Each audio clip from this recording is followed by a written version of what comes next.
আজকের গল্প রেখা মাহাত্ম্য। লেখা ও পাঠ অমিতাভ রায়। পরিবেশনা রবিবারে ও অবসরে গল্প পাঠ। স্বাধীনতার বছর 1947-এ জন্ম রাজুর। তখন ওর কতই বা বয়স হবে, 7-8 বছর। দ্বিতীয় শ্রেণীর ছাত্র। অঙ্কের ক্লাসের শিক্ষক মশাই না আসার কারণে প্রধান শিক্ষক মশাই ওই ক্লাসটা নিতে এলেন।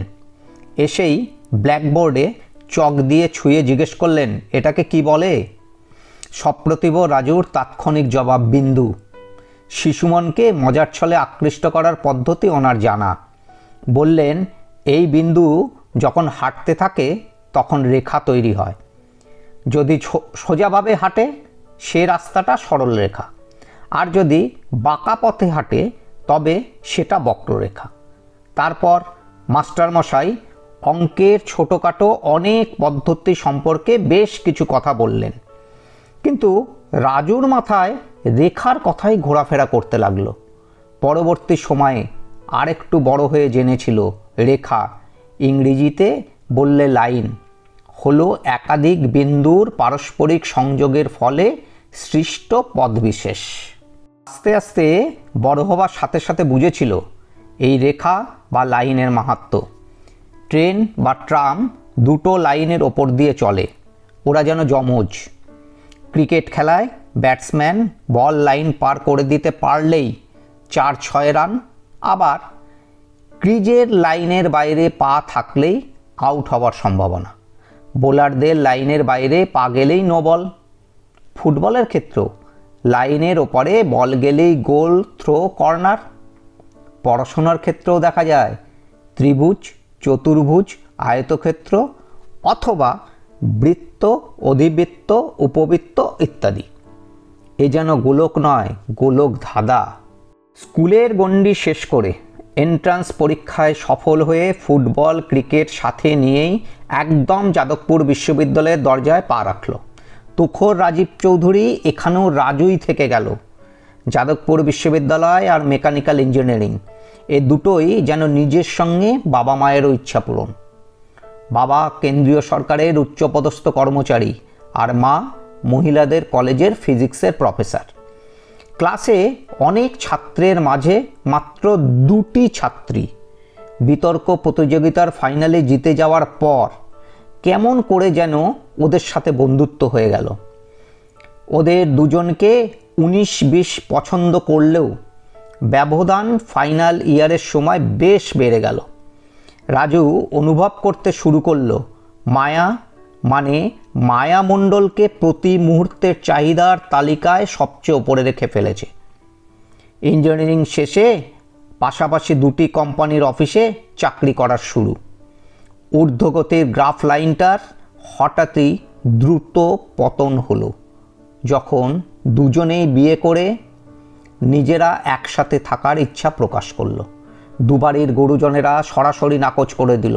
তার মূল কারণ হিন্দু ও মুসলমান বিবাহ তখনকার দিনে সামাজিকভাবে একদমই অচল। ধর্মের বিভেদ রেখা সেদিন থেকেই সরাসরি উপলব্ধি করার শুরু। দুবাড়ির থেকেই চোখে আঙুল দিয়ে দেখিয়ে দিতে চাইল যেন ওরা লক্ষণ রেখা পার করেছে। আলাপ শুরুর দিনগুলিতে বুঝতেই পারেনি মায়ামণ্ডল মুসলমান। আজ মনে হয় ভাগ্যিস বুঝতে পারেনি, না হলে এরকম বিরল জীবনসঙ্গিনী হাতছাড়া হয়ে যেত। দুজনেই নিজেদের কোম্পানির ঊর্ধ্বতন কর্তৃপক্ষকে বলে মুম্বাই হেড অফিসে চলে গেল। কৃতি কর্মচারীর এহেন সিদ্ধান্তে তারা যারপরনাই খুশি। বাড়িতে জানিয়েই চলে গেল। প্রথম দিকে যাতে ওরা মত পরিবর্তন করে তার চেষ্টা চলল, কিন্তু কিছুদিনের মধ্যে স্পেশাল ম্যারেজ অ্যাক্ট 1954 অনুযায়ী তারা বিবাহিত হলো। দুবাড়িতেই তারা বিবাহের কথা জানিয়ে নতুন বাড়ির ঠিকানা জানালো। সবিনয়ে অনুরোধ করল কোনো দিন যদি তারা এই বিবাহকে মেনে নেন তবে একবার যেন আশীর্বাদ করতে আসেন। বিয়ের আগে এবং পরে প্রতিবেশী, বন্ধুবান্ধব, আত্মীয় স্বজন আসতে থাকলো। থাকা, খাওয়া, ঘোরার সুবিধাটুকু নিয়ে যাবার সময় বুঝিয়ে দিয়ে যেতে থাকলো তারা পরিবার আর সমাজের কথা ভেবে অন্য পাত্রপাত্রীকে বিবাহ করলেও পারত। দিন শেষে নিজেদের শিক্ষাবোধ দিয়ে গ্লানিটা মুছে ফেলতে চাইত, কিন্তু তাতেও কৃত্রিমতার ছোঁয়া থাকত। রাজু ভাবত, ছোটবেলার ভৌগোলিক ম্যাপে দেখা রাজ্যের কাল্পনিক রেখাগুলো অতিক্রম করলেও অন্যেরা পিছু ধাওয়া করতেই পারে, হয়তোবা দেশের রেখাটা পার করলে কিছুটা মুক্তি। মানসিকভাবে কিছুটা বিধ্বস্ত হলেও হাল ছাড়ার পাত্রপাত্রী নয় দুজনেই। চুপচাপ পড়াশোনা করে জার্মানিতে এমএস পড়তে চলে গেল। মাঝে জার্মানি ভাষাও কিছুটা শিখে নিয়েছিল, কিছুটা পয়সা জমিয়েছিল আর স্কলারশিপও পেয়েছিল দুজনেই। ফ্লাইটে চোখ বোঝার সময় ভাবছিল এই বিমানটাও একটা নির্দিষ্ট কাল্পনিক রেখা ধরে চলে। সময় ধরেই বিমান ফ্রাঙ্কফুর্ট বিমানবন্দরে নামল। গাড়ি নিয়ে গুগল ম্যাপ ধরে ঠিক জায়গাতেই পৌঁছলো। 1 মাসের মধ্যেই জুটিয়ে নিল পার্ট টাইম জব। পয়সা বাঁচানোর জন্য কলেজ থেকে একটু দূরে একটা ছোট্ট স্টুডিও অ্যাপার্টমেন্টে থাকতো।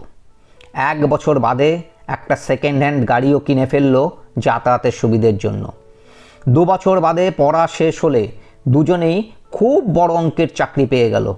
না, এই 2 বছর বাড়ি বা আত্মীয় স্বজনরা কেউ একটাও ফোন করেনি। কেবলমাত্র কয়েকটি বন্ধু, বিশেষ করে পুরনো সহকর্মীদের কেউ কেউ ওদের কাছে ভালো চাকরির ব্যাপারে খোঁজ করেছে। আরও 1 বছর কাটানোর পর সংসার বাড়ানোর আলোচনার শুরু। এই প্রসঙ্গে একটা কথায় দুজনেই খুব হাসতে থাকলো। কলেজের এক বন্ধু হস্তরেখা দেখে ওদের বলেছিল ওদের 2টি সন্তান হবে, একটি ছেলে আর একটি মেয়ে। আরও বলেছিল ওদের দুজনের ভাগ্যরেখা দুর্দান্তভাবে ঊর্ধ্বগামী। সামান্য কিছু বাধা অবশ্যই আছে, আয়ুরেখার ব্যাপারে সঠিক কিছু নাকি বলা সম্ভব নয়। দুজনের কর্মব্যস্ত জীবনে এক সন্তানকেই সঠিকভাবে মানুষ করার নির্দিষ্ট পরিকল্পনা ছিল, তাই এই হাসি। ভবিষ্যতে বন্ধুর কথা অদ্ভুতভাবে মিলেছিল। যমজ ছেলে মেয়ে হয়েছিল। 5 বছর বাদে আনুষঙ্গিক আবেদনে ওখানকার নাগরিকত্ব মিলেছিল। ঊর্ধ্বগামী ভাগ্যরেখা জীবনে সঠিকভাবে প্রতিফলিত হয়েছিল। সামান্য বাধা অবশ্যই এসেছিল, কিন্তু এই সামান্য শব্দটাই মনের দুর্বল সময়ে অসামান্য হয়ে যেত। বাড়ির থেকে একটা চিঠি বা ফোনও আসেনি। 2টি বাড়ির বাবা মায়ের মৃত্যু সংবাদ পর্যন্ত অন্যদের মুখ থেকে বেশ কিছুদিন, এমনকি বেশ কিছু বছর বাদে শুনতে পেরেছিল।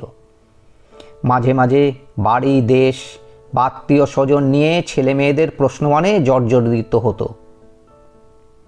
হয়তোবা বাবা মায়ের জন্মভূমি দেখার প্রবল ইচ্ছা, হয়তোবা বাবা মাকে একটু স্বস্তি দিতে চেয়ে 2 ভাই বোন যুক্তি দিয়ে লড়াই চালিয়েছিল অনেক দিন। বাবা মা যে তাদের বাবা মায়ের জন্মভূমি দেখতে বাংলাদেশে গিয়েছিল, সে যুক্তি রাজু মায়া অস্বীকার করতে পারেনি। আসলে বাচ্চারা সব দিক থেকেই অনেক বড় হয়ে গেছে। দুজনেরই বিয়ে হয়ে গেছে, একটি করে সন্তানও আছে। বৌমা জামাই দুজনেই জার্মানি। তারাও এ ব্যাপারে বিশেষ উৎসাহী। বিশ্বের অনেক দেশ ইতিমধ্যে ঘুরে ফেলেছে, ভারতবর্ষ ওদের কাছে বিদেশ। প্ল্যান করে জোর করেই বাবা মাকে নিয়ে কলকাতায় হাজির। আসার সময় দিল্লি আগ্রা ঘুরে এসেছে। গাড়ি নিয়ে একসাথে সবাই চলল। 2 বাড়ির সামনেই ছুতো করে দাঁড়িয়ে 2 চোখ ভরে দেখে নিল। আশেপাশের বাড়িগুলো ভেঙে ফ্ল্যাট উঠলেও ওদের বাড়ি দুটো ঠিক আছে। রাজু নিজের বাড়ির সামনে আসতেই অজান্তেই মনে একটা বিরাট ঝড় উঠল। এতটাই অস্বস্তি যে নাস্তিক রাজু মনে মনে ভগবানের কাছে একটা লাইফ লাইন চেয়ে ফেলল। গাড়ি থেকে নামল না, শুধু গেটটার দিকে তাকিয়ে ভাবল ওই লক্ষণ রেখাটাই একদিন পার করে এসেছিল। ওদিকে মায়া চিরকালই নিজের অনুভূতি নিজের মধ্যেই রাখতে জানে। বর্তমানে সবাই হাইডেলবার্গ শহরে থাকে। ভারত ভ্রমণে এসে অনেক স্মৃতি নতুন করে সামনে চলে এসেছিল, যেন 10টা বছরের রসদ। দেখতে দেখতে সেই রসস্বাদন করার দিনগুলোও চলে গেল। আজ 5ই অক্টোবর 2025, রাজুর 77 বছরের জন্মদিন। মায়া 2 মাসের ছোট। গত মাসেই রাজুর লিভারে ক্যান্সার ধরা পড়েছে। ডাক্তার তার শাস্ত্রমতে 3 মাস সময় দিয়েছেন। যদিও ওকে জানানো হয়নি, কিন্তু শিক্ষিত লোকের উপলব্ধি আলাদা। কেক কাটার আগে নিজের হাতের তালুটা দেখল। ইউনিভার্সিটির বন্ধুদের যে কথা অনিশ্চিত বলে আখ্যা দিয়েছিল, আজ রাজু অনায়াসেই আয়ুরেখাকে যেন মাপতে পারল। 77 বছর আর কয়েকটা দিন বা মাস। সবাই ঘর থেকে চলে যাওয়ার পর রাজু ক্লান্তিতে চোখ বুজে শুয়ে পড়ল। ঘুমিয়ে পড়েছে এই ভেবে মায়াও পাশে নিঃশব্দে শুয়ে পড়ল। রাজুর মনে পড়ল উচ্চ মাধ্যমিকের টেস্ট পরীক্ষায় অঙ্কে 100তে 99 পেয়েছিল। একটা অঙ্ক একদমই সিলেবাসের ধারে কাছে ছিল না। খুব চেষ্টা করেছিল, কিন্তু আফসোস করা ছাড়া উপায় ছিল না। স্যার বলেছিলেন পুরো নম্বর পাওয়ার খিদেটা থাকা খুব দরকার। ফাইনালে খিদেটা মিটেছিল। আজও প্রায় জীবনরেখা পার করার সময় ওপারের অনিশ্চিত জীবনটা সিলেবাসের সম্পূর্ণ বাইরের বিষয়ের মতো মিল খুঁজে পেল। ভাবতে ভাবতে কখন যেন ঘুমিয়ে পড়েছিল। কিছুক্ষণ বাদে এই নিয়ে স্বপ্ন দেখতে দেখতে আচমকা ধর্মড়িয়ে উঠে বসার চেষ্টা করছিল। বেশ ঘেমে নিয়ে উঠেছে, আবার তক্ষুনি বালিশে মাথা দিয়ে এলিয়ে পড়ল। মায়া কয়েকবার ডাক দিয়ে সাড়া না পেয়ে খাট থেকে নেমে পড়ল। দ্রুত পায়ে পাশে ছেলের ঘর থেকে করোনার সময় এনে রাখা পালস অক্সিমিটার আনতে ছুটল।